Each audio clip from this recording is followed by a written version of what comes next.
If you're tired of the standard business and marketing fundamentals, frameworks, and funnels, you need a little mischief. Get ready to turn up the volume on the CEO Mischief Maker podcast, where you access conversations with seasoned business owners who have smashed through mindset barriers, innovated the standard boring business and marketing playbooks, and executed future-paced strategies with bleeding-edge tools and tactics to micro-fail their way into massive success and growth. We are Mindset Impact Strategic Catalysts helping innovative entrepreneurs focus. We are CEO Mischief Makers. Ready to make a little mischief?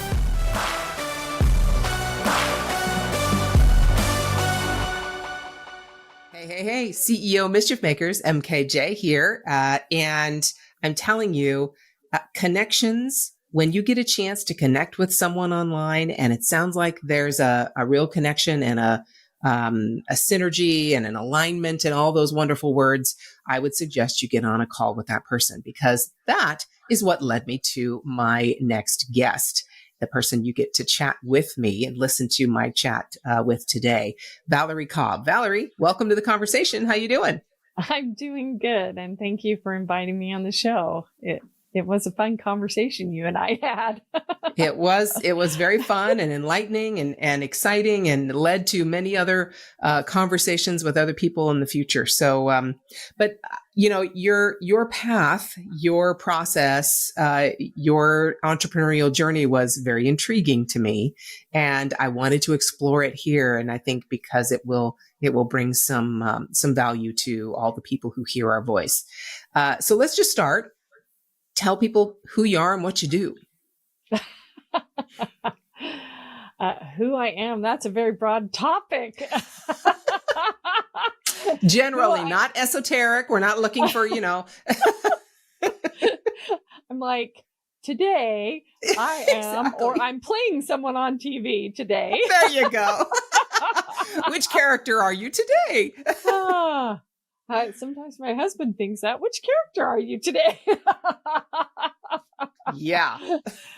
Oh, goodness. Well, in the business sense, I am in the business of growing organizations. And typically what that means is working on anything that touches on top line income or revenue. So our organization works as fractional or part-time or interim, typically chief revenue, growth, whatever you want to call us these days, because there's so many roles out there. But I think one person said our claim to fame is give us your bottom performer and let's turn them around. And when I say performer, team, not person, although we do coach individuals within that realm. We align sales, service, marketing, and new product to typically the financial statements, but also then build the teams around to execute to the future goals. And we've had a lot of fun doing that. We don't typically play on TV operations side of the fence other than RevOps.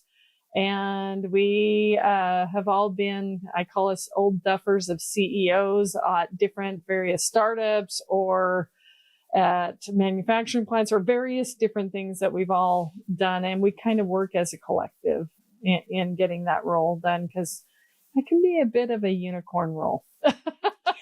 Yeah, because it's not, again, that's why I was intrigued, because it's not really operations and it's not really just sales. It's making sure performance is top line where you want it to be. And then, if you're spending money like mad, well, that's a different issue.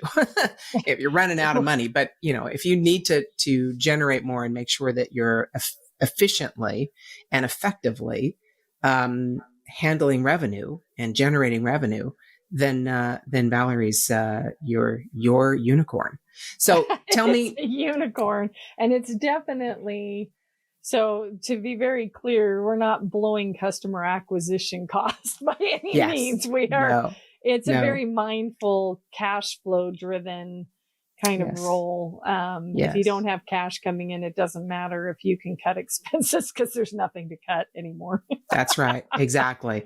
So let's get into, because I know you've had various roles and come to this from a unique place, but what mindset shifts did you experience that led you from what you were doing previously to fractional chief revenue officer? First of all, fractional is a term that for some people it's a trip up term. So it's nothing more than a piece of a pie, and Right. we use that piece of a pie all the time in different type of equity plays. So if you take a salesperson and you're giving them a commission, you're giving them some equity or portion of that sale, right? And Right. what brought me to that kind of mindset, this type of role, we like to champion, well, I guess going historically, I just like seeing businesses win. And in full-time equivalents, we've always grown companies. When I say we, gosh, I can't even say I anymore. I mean, it's like one of those things. I used to, in my full-time equivalent role, whether it was over business development or if it was over, typically it aligned sales, service, marketing, and product, period, to achieve the goals that we needed to have happen. In years ago, we used to call that, account-based selling. The old salespeople used to run around with their book of business and they'd create their own marketing materials and they'd run around, and it was like win, not at all costs, like integrity wise, but win at all costs, Right. and maintain that customer, because what you wanted to do is get repeat business. So you ended up with a lot of ideas centered on customer retention as well. And that was a long time ago. And I hate to say that, but it was.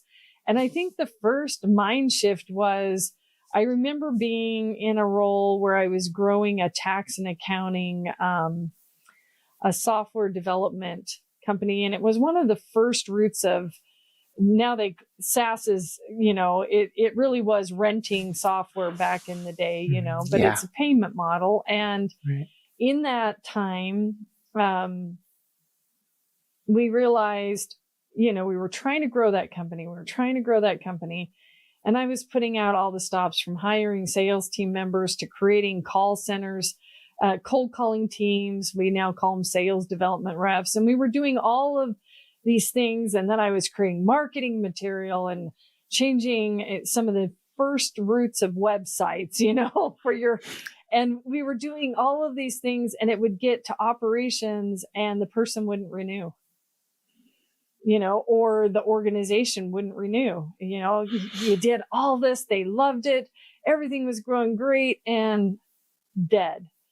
And it was like, well, how do I get more referrals? How do I get more sales? How do we grow if we're constantly having to replace the person that we just sold to? And that was blowing customer, acquisition costs out the door. And so I remember having to go to what they had called their operations and go and speak with the various, what we would call Geek Squad at the time, and say, you can't say certain things to the customer or we can't get them to renew. And subscription, you're upside down in subscription at first because they're renting, you're literally, yes, you're paying, but you're paying over time, which means all the humans that put in all of the effort in order to create that whatever unit that you're dealing with, you're upside down to like 6 months later where you're actually breaking even, and then you're finally generating some profit, right? So we lose these people, and of course that also impacted any salesperson. They couldn't get the repeat or referral business because the customer wasn't happy. So we had to create this onboarding process that is all miraculous today. And we're talking, this is a long time ago. This isn't 2014. This is a long time ago. And when I say in 2014, that's 10 years ago. Keep rewinding. Yeah, right. Going back, and I'm thinking, okay, so we get our marketing materials ready to go. We get, we're calling 10 hours a day. We've got cold calling teams. We've got all this stuff. How do we retain these customers? Yeah. And then, so I created this onboarding sheet because you couldn't just Google and say, hey, can we get templates of onboarding sheets? Right. Right. It's like, right. Where's an onboarding template? Yeah. Didn't exist. Yeah. How does a human want to be treated once they have rented what you're doing to the point that they will then rebuy again? Where do you remove all the barriers? Okay. Yeah. So that's mind shift number one. Mind shift number two was I was selling what many will deem is an unsellable product, which means I'm not saying we would lie to close a sale, but it wasn't against big competitors, which there were some. I'm not going to name who they are, but they're massive competitors. Against them, our product looked like a dinosaur, So we had to get them past, and we were missing features. And I remember going to a trade event one time, and we were talking, and I was talking about EIC, and I was talking about all these things that tax and accounting does, right? And so I'm thinking to myself, okay, this customer comes up and we're going to close on the floor. We're going to handle this. And he mentions a feature that he needs. And I literally say to him, I said, oh man, we do not have that feature. Let me walk you down to the competitor because I know they have the feature. And I walked the guy down to the competitor and introduced him to a salesperson and said, this guy needs what you guys have. I know you guys have a great product. So, we don't have that, et cetera, et cetera. And I'm literally, I am laughing because not 20 minutes later, that same guy came back and said, I would like to buy your product. I can work around that feature. And it taught me another mindset that, even in an unsellable product, you can sell its positives and get people around them. It was difficult for sure. It wasn't a price objection. It wasn't any of those things. It was, I just don't think it even fits what we want. And so you fast forward many years, and I use those early roots. You could rewind even farther back with some other stuff, but we're not going to go into my history that deep. But you fast forward many years, and every single time I got hired, whether it was in heavy equipment, whether it was in healthcare, in any kind of data platform, or even today I have customers in cyber, you name it, it's the same premise. And nowadays they call it ABM, account-based marketing, by the way, but for part of that portion of it. But then the customer success teams, those guys who help and you hand off, and we have this whole science around handing off to not lose the customers at any point in the process, to rinse and repeat. And that's kind of how that, Oh, and the last part. Oops. Gosh, I forgot the last part. Product. Unsellable product. What do you got to do? You got to create new products. And so we got to a point where if Shark Tank were in existence back in that day, we got to the point where we could convince the founders, owners, various different stakeholders, customers, whatever. We started doing what healthcare does, clinical trials, but we started the roots of product dev, and now they do a lot of design thinking and everything around product development, right? And going through the stage gate processes. But we did it before we really thought about stage gate processes, right? It's like, it's got to meet this criteria, and it's got to do all of these things. And so we leverage that also for the future outlook of revenue. And that's where that mindset came into play is, well, if a customer needs this and we need to constantly enhance in order to renew that product, whether we called it SaaS in the day or not, whether it was monthly or annual subscription or not, we then would rinse and repeat through the product enhancements. And back in the day, it was waterfall 100%. I mean, when you were doing program development, it wasn't agile. It wasn't any of those things. Yeah. It was literally, you almost had to start again every time Right. you did updates. And so you had to be very cautious. And then you had to be able to educate sales team members and marketing and everybody else on the new releases in order to capitalize on them fast enough against the competitor. Wow. Or how were you going to do that? So there's kind of a story, and I probably talked you to death. No, not at all. Because what I'm hearing when you were talking about that before, I can imagine, especially since you started off with, the customer retention idea, that you wanted to sell to get repeat business, and the only way, there are a couple of factors that are vital in order for that to happen. Obviously, you got to have a decent product, and they have to want it, and it works, right? That has to be number one.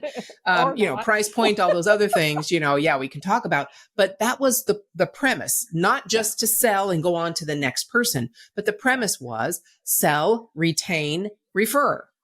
Yes. And let me ask you this. From a mindset perspective, how has the internet, with the ability to just throw more money at an ad and find more customers, just to be able to throw money at an ad and find more customers in the internet, since now we are global and you don't have to worry about just your local area or where you can fly in a plane to your customer, that opening up of all the customers, has it made it, like your skill, I can imagine, is even more valuable because you come from the premise of sell, retain, refer. So has the internet made that harder or easier? It's a mixed bag. Obviously, like all tools, it has good and bad things, and AI the same. It's going to have good and bad. It's how you leverage those tools. One of the things that's made it very difficult is the deluge of information and sifting through it. So when I've met with business owners and founders and we talk about their goals, what are your goals? What do you really want? And I've had to have that conversation. What do you honestly want? Is it to be good to great?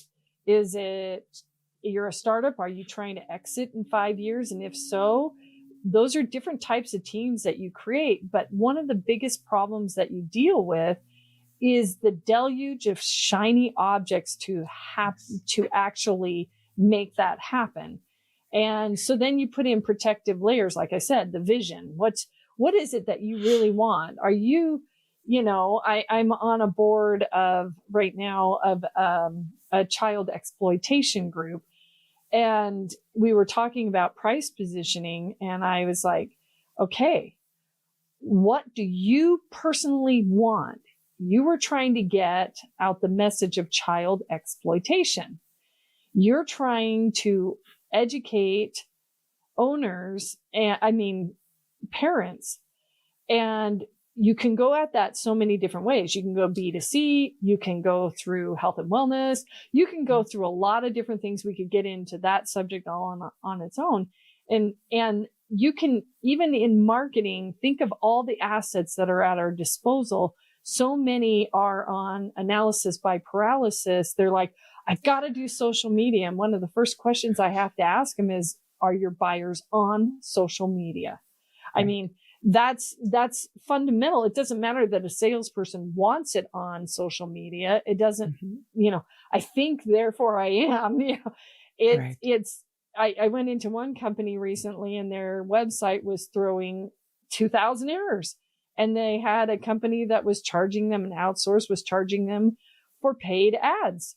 And I'm like, what the heck are you doing paid ads on a broken, Google's killing you right now, and you're just throwing money down the drain. So I find that a lot of shiny objects are happening because of the internet. And, we had the whole shift in Death of the Salesman. I mean, that was, Arthur Miller, Death of the Salesman, but Yes. really Death of the Salesman, people Yes. thought that internet would cause, and it was mostly going to be demand gen through digital assets and marketing, right? I mean, that's our big demand gen, demand gen. They got to find it. Well, now people can't find it even on the internet. Yes. Right? There's a whole art about being found on the internet. And I think in some cases that has created the need for trust that is helping with human roles, but it's also muddied the trust aspect so much. I've spent money on this, therefore it didn't work, therefore I'm not going to even try that again. Mm-hmm. And I think sometimes, especially small business owners, they don't have teams to try to A/B test all of the different things. So, it's caused problems. At the same time is, wow, I can write an email and I can have Gemini tell me how to tell someone to go without flipping in the bird, and it may not work. We laughed. We tested that. Actually, we were laughing today.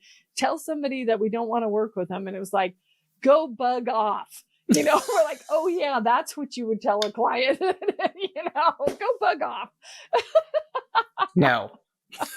So, I think we dance around very similar issues. There's always in sales, marketing, in revenue, there's the relationship that still has to be built.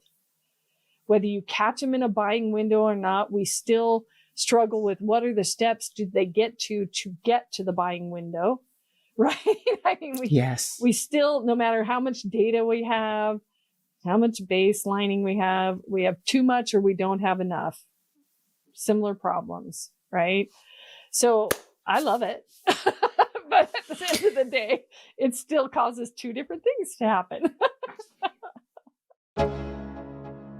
Okay, hold on. If your mindset was shifted, you were inspired to innovate, and you were spurred into action, don't just move on with your day. Focus, my friend, and take a few minutes to visit CEOmischiefmaker.com to learn more about the value that was shared with you today. Please act now and create some CEO mischief of your own.